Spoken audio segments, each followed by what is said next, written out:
Greetings, adventure travelers and fellow keepers of the lake. How are you all doing? If you are a DM and you want to give your players some dreamlike sequences, not visions we talked about, but actual dreams, and you're not sure where to draw the line, what works, what doesn't, how to structure it, how to describe it, well, you're in the right place. Stay tuned, I will go through that and much more after the intro. Roll it!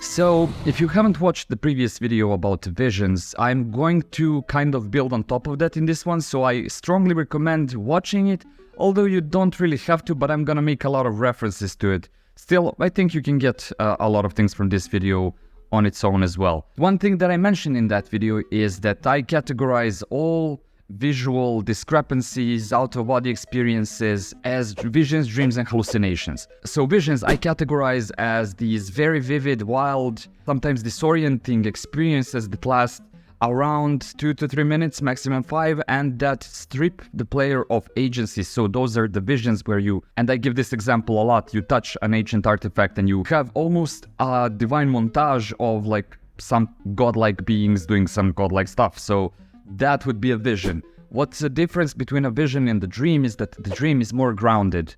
It follows some dream logic, as we will see, and it lasts a bit longer, and it gives players agency, so the player that is dreaming can do stuff. I would say the dreams should last 5 to 7 minutes, not more. If you really need more time, 10 minutes is okay if it's a really good dream. I wouldn't go more than that. And dreams should feel more realistic than visions. So the first thing you might ask is, how do I know my players are cool with dreams? Well, everybody is cool with dreams. We all have them, even if we want or we don't want to have them. But in terms of like the energy around the table, I mentioned in the visions video that it is important for there to be very noticeable immersion and vibe around the table. For dreams, you don't need that as much because as visions can be perceived as somewhat of a narrative padding tool, while dreams are something that requires your players to get their heads up and answer. And what is cool with dreams is that you can actually get your players interested again. If you see someone is like pulling out the phone and doing something on the phone while the others are getting ready for bed, you can use the dream to pull that player back in because their action is needed.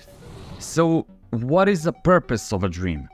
Well, first of all, each dream has to have a goal. That's something that visions don't need to have. The goals of visions were to surprise the player, to manipulate their emotions in a very swift way, to disorient them.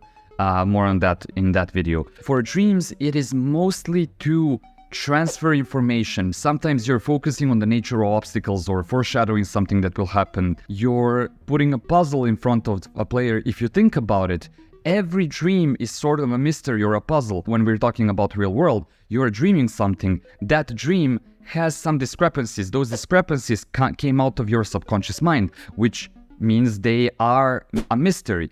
As soon as you start solving that mystery by using analogies and metaphors, you are somewhat transforming the mystery into a puzzle. So dreams can create a sort of a puzzle for the player, in a sense that you are delivering information to them packaged in a way that they can't really discern right away.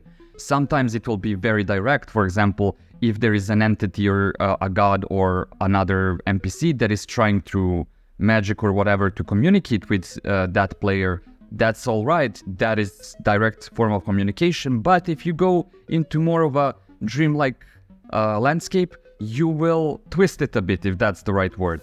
Then transferring the information between the character and other characters, where it's more like deepening the character itself.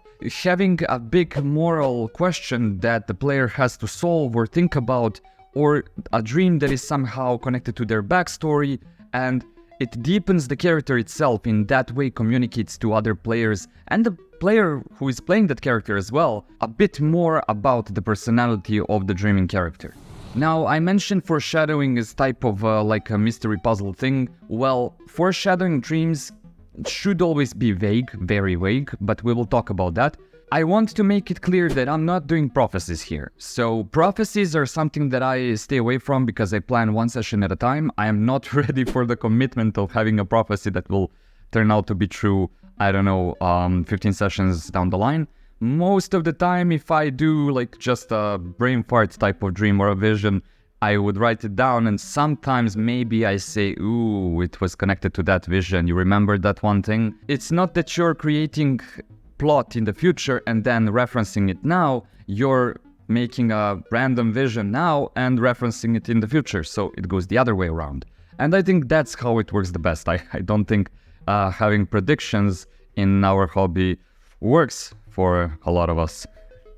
Right. You can, as the DM, use the visions to extract some information from the player for yourself. You would do that in the form of like gouging for information. So you have a certain conflict in mind or a certain situation in mind, and you want to gather information on how your players will react in that sort of situation. So you're basically reskinning the situation using the same format, putting someone in a dream and just running with it to see their reaction. Now, how they enter the dream, do they know they're in a dream, all that stuff will influence how they are resolving the thing. But at least you will hear some things around the table and you will get a feeling of the room when it comes to this sort of conflict. The last thing I want to mention is you can use a dream as an opener. Brennan Lee Mulligan, Dimension 20, Calamity, first episode, the Paladin character has this very vivid dream where he can communicate to some entities and witness very glamorous, very interesting divine struggles. Okay, so let's ask a question: what not to do in a dream. First of all, as we all know, don't do things that your players are not okay with. So safety, as always. You have a conversation with your players beforehand, before the game even starts, and you talk with them about topics that they are not comfortable with. Of course, you don't have to do this with your group. If you're playing for a long time, you know those people. But if you have someone new, try to get them to know your style of play beforehand, so you make kind of a contract with the player on what they're okay with, and try to stick to that contract even in dreams. If you are thinking about dreams, you're probably thinking about like, can I have a dream within a dream? No, don't do that, because let's picture it like this. You are a person sitting at the table and your DM is narrating your D&D world, okay? You're at the first level of immersion. You're getting into the D&D world. Now you're having a dream in the D&D world, so you're going into a second immersion level. So now your brain has to do like 2 steps to understand what is happening in the world. If you go deeper than that, you're risking completely confusing your players. I know some can follow, and I know this is possible to do. We had something similar with body hopping in one of our campaigns, and we did it for almost 2 years. So it can be done, but not in like a dream within a dream within a dream. If that's the sort of campaign that you're going for, sure, it makes sense. But if this is just an interlude, then don't do it. Don't do dreams within dreams. There are different ways to achieve a similar effect. For example, our body hopping thing was there was a necklace that transfers you to another body, and then you can transfer to another body. And when you lose one of the bodies, you go back to the previous one. They were still in the real world all the time, in the waking state. And one more thing, in the Visions video, I explained what the injection of monologue is, and I do not think you should do injection of monologue in dreams, because your players can actually say stuff and do stuff, so don't do that. Feelings are something that we hardly control, so you can go with sentences like you feel, but don't do think or you do or you say. Okay, so types of dreams. First of all, you have standard dreams. Dreaming about some random stuff dreams. We will talk about the dream structure and how you would conceive normal dreams later. Dreams within dreams are something that we said we're not gonna do, but that's also a type of dream. Then we have, and I know a lot of hype around this one, nightmares. So when we're talking about nightmares, I have my own little formula for it. Make a very hard moral choice for a player. Create some form of a time constraint. When the time runs out or your player decides what they're gonna do, turn the dream into a vision, so take away agency and just snowball it for around 30 seconds like water slide it, and then just wake up. That works every time. Now, there is a type of a dream that people talk about all the time, and that is the lucid dream. When the player knows they're dreaming but their character doesn't, does that mean that they're not lucid dreaming? Instead of having lucid dreams, I would swap that out for dreams that you don't know you're in. Basically, you start a dream without telling your player, and then strange stuff starts happening and they don't know that they're in a dream. We have recurring dreams. Probably a video for itself, and I might do it as a follow-up to this one, not sure still. Imagine having a character and their thing is to have the recurring dreams. So each night or each couple of nights or at the end of each session, you have a small dream sequence and it's always the same. So you can have recurring dreams that are always the same, recurring dreams that are slightly different. And just imagine, like, if they're different and if they have some choice that the player can make, each time they make a certain choice, it might affect the real world a bit. You can have a special ability that if you go left, for example, you get a certain buff, but if you go right, you get a certain buff and a debuff. And it's a pretty cool mechanic. I would probably give that ability to the player as a reward for something or occurs.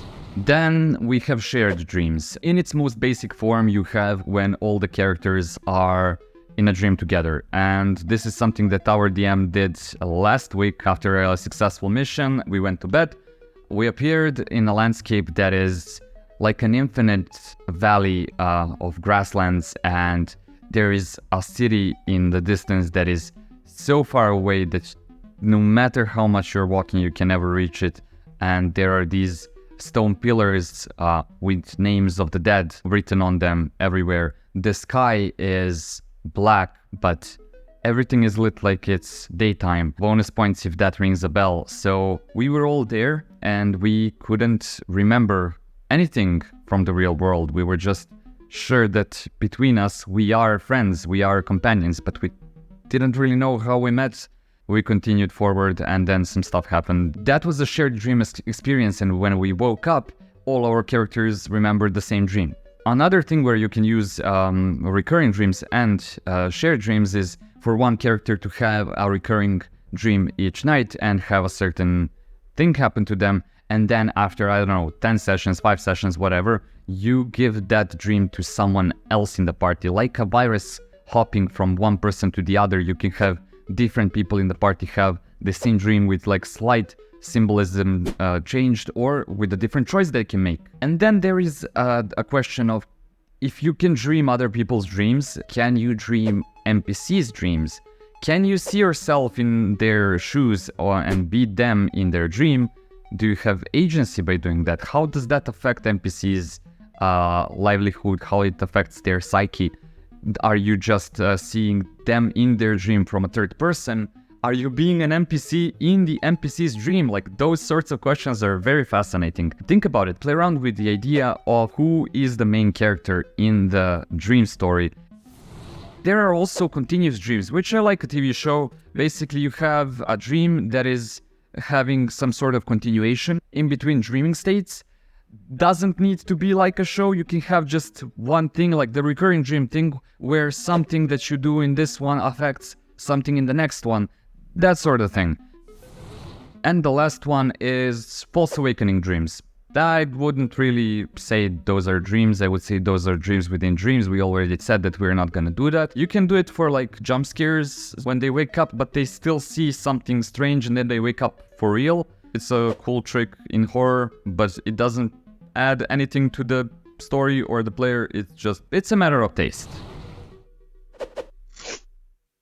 One thing that writers use to really convey that something is different in the dream world is to have either very vague descriptions, half-formed sentences, that sort of thing, or go into too much grotesque detail when talking about the regular thing. You are probably familiar with this if you watch SpongeBob, those zoom-in sequences where they looks like so realistic and grotesque. That sort of thing. Talk about a teddy bear on a bed and say, like, you can see all the fur strands coming out of the doll, like almost from skin, and there are these smudges and maybe a bug crawling over it. You just find one object or something that has no importance and you over describe it in a grotesque way. But for most things you should be very vague. But don't let that slow down the dream, keep the dream going. Don't let the players start talking amongst themselves what things mean, and like just make it have a certain flow. In terms of voice, yeah, descriptions are, as in visions, descriptions are not as important as your voice and music. If you want to know more about managing music and your voice during these almost psychedelic experiences, well, check out my video about visions and check out the video where I explain how I create soundscapes for my games. I would add in this video, actually, that you can use like a muffled voice, like to convey just parts of the sentence, and it would sound like they are losing the signal with the narrator. That's a trick I heard somewhere, but yeah, it can work sometimes. It can also flop horribly, but yeah, read the room, see if it might work. So a tip that the DM that's running a game for me finally has is, for the sake of describing the dream, you need to think about what the source of the dream is. So is it just falling asleep, or your character drank or ate something that is poisonous or psychedelic, or your character passed out from alcohol in a valley behind a restaurant, or for example, I don't know, a deity is trying to communicate with that character, and the last one, someone else, a magician from this world, is trying to communicate with the character. Now, if it's a magically induced dream, is the magic strong enough? If it is, it might catch up on all the detail. Maybe if the magic is not strong enough, the detail in things is vague. It's almost like an AI that has just a surface understanding of our world is trying to describe something. So for example, there's one module in Call of Cthulhu that has this, like, candles don't have any wax dripping from them. The fireplace is not hot. You can straight up take the bulb out of the light socket and it still shines. And you can make this even worse, like things that fall from the table don't fall down, they fall up, or things like that. The weaker the magic that is inducing the dream, the less believable the dream is. Right, so the structure. As with visions, I would say you have the entry, the exit, and the immersion. And with those, you can pretty much craft the whole dream. For the entry, as I said in the visions video, you have the sudden entry, which is like you fall asleep and you're somewhere, you pass out and you're instantly somewhere, and you have subtle entries where you might not be aware that you're dreaming. For example, maybe the DM sends the message to everyone else he's dreaming, just shush, play along, and you are all in the dream, but the player whose character is dreaming, they have no idea. It's harder to pull off because you have to very much hold all the strands in your hands, but it's not impossible. So gradual entries for dreams don't work as well as visions because of the agency part. I will jump straight to the exit again, and for the exit you can have the sudden exit, which is like you flinch, you fell down the cliff, and as you hit the ground you flinch in your bed. Maybe you are waking up somewhere else, somewhere you recognize, somewhere you don't recognize. Maybe you find something in your pocket that you saw in your dream, so things can like bleed out of the dream into the real game world. On the topic of having consequences in the real world, so I also thought about like having dreams that are in a way happening when you're downed in combat. You have a dream, and on your initiative order you get another piece of the dream, and by having some form of decision making in those dreams, you affect the battlefield outside. How you would do that? I have no idea. This is just something that came to my mind. But yeah, in terms of exit, I would say that's it. Immersion is an important part, and I would say that 99% of the things that are in the visions video really are a foundation for making dreams more interesting. But I want to add on top of it. So in terms of decision making, I would keep it binary, and this is something that you can even pre-plan, because binary decision making is very simple, it is very broad. I can't recommend enough Runehammer's video on binary decision making. I'm not sure if it's RPG mainframe, might be. I will put the link in the description, the card up there or there, I think it is there. Is it there? There. Let's talk about distortions. First of all, space distortion. Everything is the same as in visions, but we have some additional things. Space can start to crumble around you. That's something that we didn't do in visions. You can do it in visions, but I don't think it brings that much to the table in terms of tension. But like cracks showing in the space around you, the floor starting to become like these floating islands. Those things really make your player like decide, yes, I'm gonna jump to that side before the cracks are too big. Then they have to make a roll. If they are rolling, they can fail. So you have the fail state that can affect the dream or be a sort of a transition. Then detail. Detail will always find a way to emerge. So as we talked about infinite zoom in the visions video, now we talk about infinite detail, which means that if you see something small and you start looking at it, you will see extraordinary amount of detail on it. For example, a ring that when you look at it, it has whole cities carved into it. But if you look even closer, you see that in those cities are little houses, and in little houses you have little people that are maybe alive and they're yelling at you or being scared by you because you're a giant. There is a very cool thing that I associate with this, and it is from the book Imagica. And if you read the description of the first dominion, the city of the great architect and of the supreme god is described as having more and more detail the closer you are to the god himself. And it's first beautiful, and as it becomes more and more and more detailed, it starts to be nauseating and disorienting, and it starts to play tricks on the mind. Then space dilation can be very extreme. From the example I mentioned, we were walking and we felt like we were walking for 1,000 years, but the city we were walking to was never getting closer to us. So yeah, you can do like also the reverse of that. One step makes you go around the whole world. That can be a pretty extreme, because if you give like those very strange powers over time and space to the player and they can actually use it, you can make them feel powerless or powerful, especially with movement. And that's where we start talking about movement distortions, or how you sometimes feel in your dreams like you can't run, you can't move. It's like you're moving through a jelly. That's the reverse of giving a powerful movement or traversal mechanic to the player in the dream. I did something that is, it's not the dream world, it is in space between planes, and they were very slow. All of the time I asked for will saves, and as soon as you fail a will save, you start running like 10 times your regular speed. I really like those will saves that give you benefits when you fail them. That's something that I mentioned, I think, in another video. I adore that, but I use it very sparingly because I don't want it to be something that people can predict. Also with dreams, don't overuse dreams. I don't think I need to say that. Dreams are not for every session unless they are a big thing in your campaign currently. As always, I can't keep my train of thought from not derailing itself. So yeah, slowed movement, faster movement, and the feeling that you're almost there but not quite, that's movement distortions. For example, also when you have the feeling in your dreams that you can fly, but somehow you don't quite fly, you kind of like can jump very high and glide for a bit, but you don't get the full feeling of flying. And you can also at some point give the players a will save that if they fail, they get the wings spring out of their back and they start flying.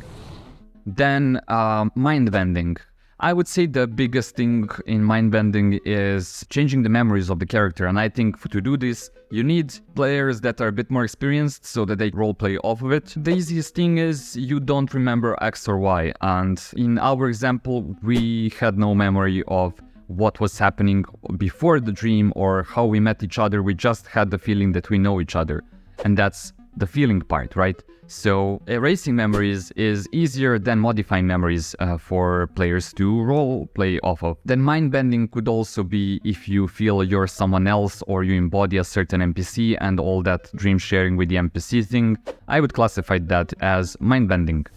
Then for view distortions in the sense of that ladybug story that I talked about in the visions video doesn't work. You don't want to have a point of view of a ladybug with all the hexagons in your vision, because with that you can't traverse anything.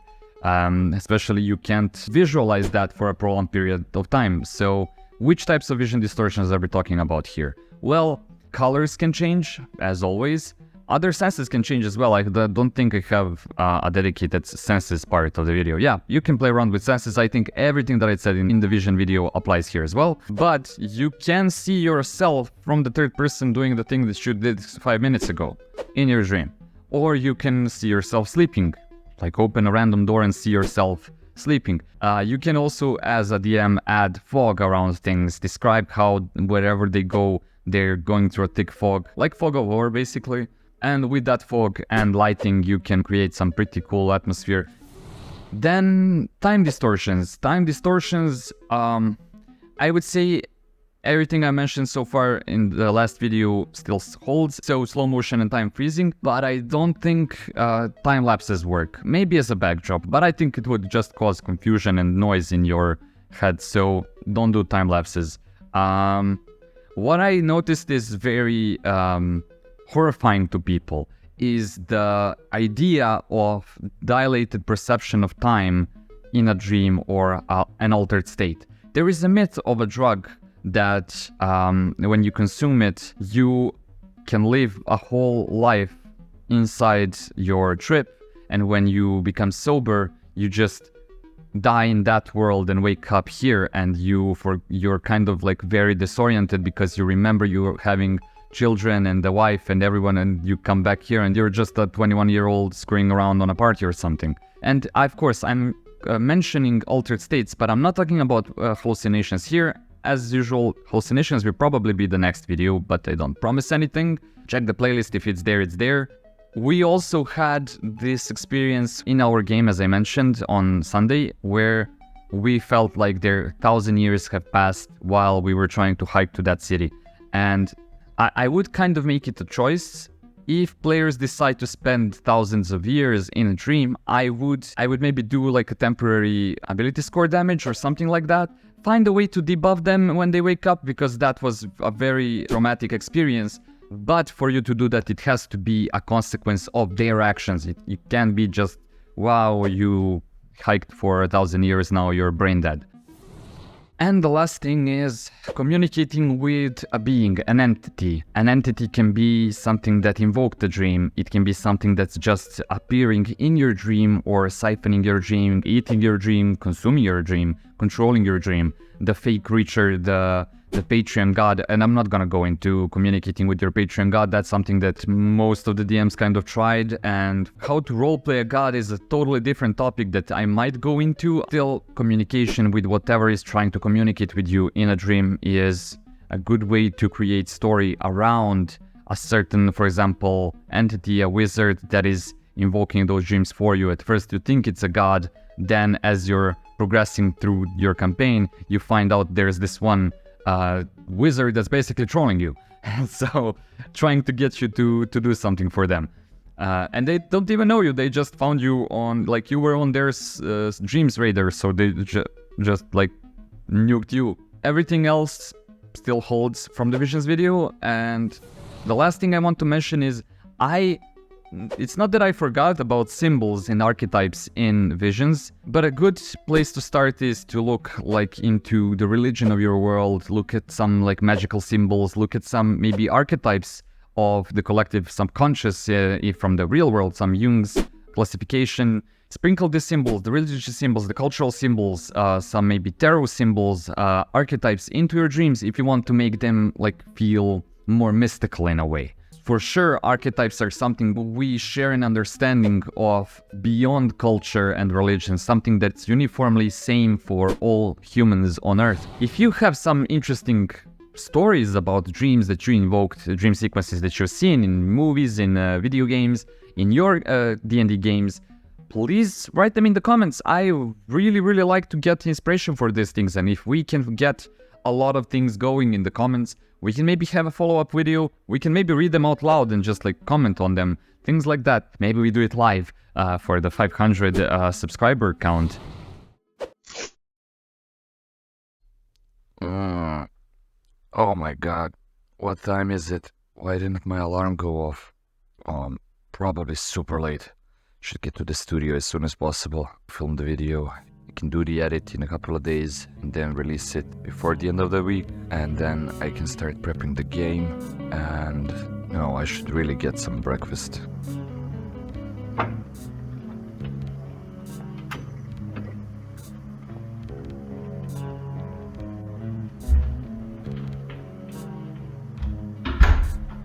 Oh screw it, how am I always this late? What's the time? 4 o'clock already? You gotta be kidding me. Let's get to work.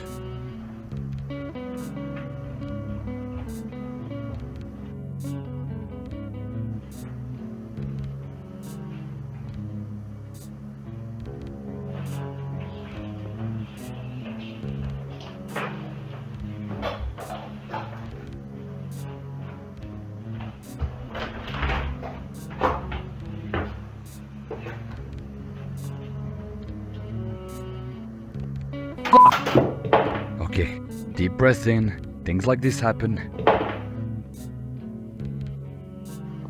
You know why you're doing this. Just keep it together, man. Remember your dream.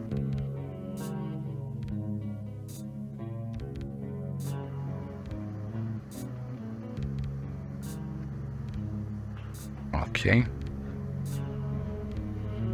Yeah, that's the frame. Good. You see, it was not that bad. You can make it in time. What the... Was that laughter? There shouldn't be anyone in the studio today. From the game room?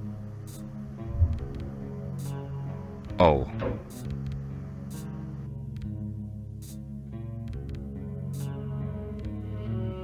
Oh yeah, the game, totally. No, I didn't forget. I'll be there in a couple of minutes.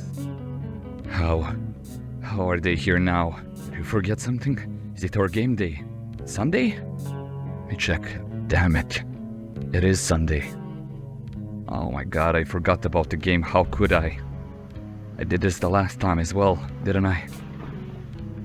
Could it really be that this YouTube thing is getting to me this much? What should I do? Shoot a video? Or just go back and play the game with them? I'll be there in a couple of minutes. But then, there's no video for this week. I mean, they came all this way. Okay, I made up my mind. Just one quick filming session, it won't kill me. I'll give them to create characters or something like that, and you gotta be kidding me, why? What is this? Must be the dog. Must be the dog. That f***ing dog! Just please, God, tell me why. Why are you trying to stop me from doing this?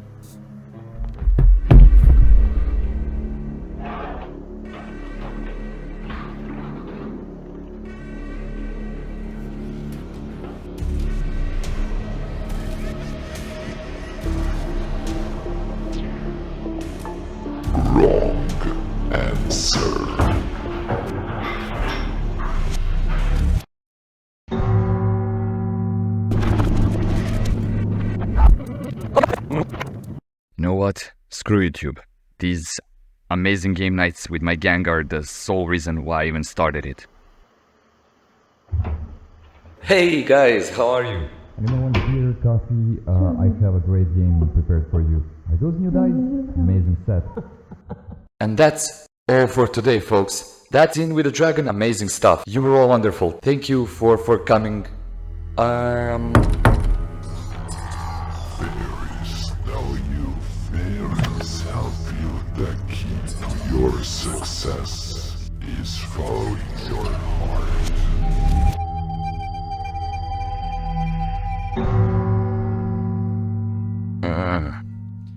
That was intense. After that dream, I'm for sure running the game today. Screw filming. What is this? Oh. A key. So you see a room filled with stone rubble on the third floor of a small vault. How are you? And it has these electric worms all everywhere around it. What do you do? I cast magic missile and hit all the worms. For sure. As you cast the spell, the crystalline structure in the middle erupts